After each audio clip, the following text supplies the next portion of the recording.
Shalom Bapak Ibu Saudara-saudara yang terkasih dalam Tuhan Yesus.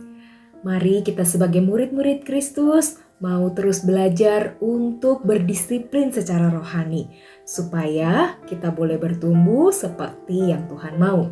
Salah satu disiplin rohani yang terus kita harus perbaharui dan tingkatkan adalah berdoa. Seperti yang Bapak Ibu Saudara-saudara ketahui, doa bukan hanya sarana kita berkomunikasi dengan Tuhan, tetapi doa adalah relasi di mana kita bergantung sepenuhnya kepada Tuhan. Tanpa doa kita tidak punya relasi yang bermakna dengan Tuhan. Karena itu bagaimana caranya supaya kita bisa memahami bahwa doa kita adalah doa yang benar di hadapan Tuhan yang benar. Maka kita bersama-sama perhatikan dari Mazmur 17 ayat 1 saya bacakan. Doa Daud, dengarkanlah Tuhan perkara yang benar, perhatikanlah seruanku, berilah telinga akan doaku dari bibir yang tidak menipu. Bapak Ibu Saudara-saudara, Daud menyadari bahwa di hadapan Allah yang Maha Tahu, Daud tidak akan luput dari penghakiman Allah. Karena itu Daud benar-benar terbuka di hadapan Tuhan. Bahkan Daud dengan tulus hati, dengan rela hati, dia meminta Tuhan menguji hatinya.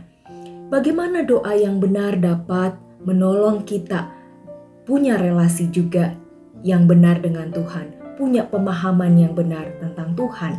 Tentu Bapak Ibu Saudara-saudara, jawabannya ada di Mazmur 17 ayat ketiga. Dimulai dari hati yang teruji di hadapan Tuhan.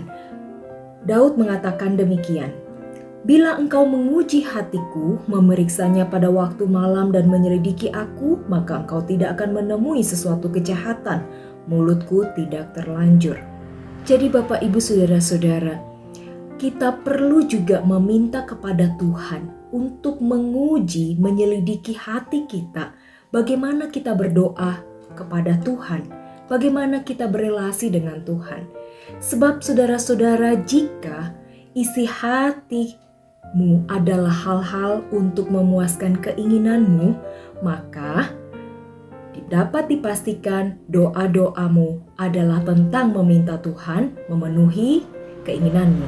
Dan jika isi hatimu dipenuhi dengan luka atau kepahitan, maka doamu hanyalah untuk melampiaskan kemarahanmu kepada Tuhan.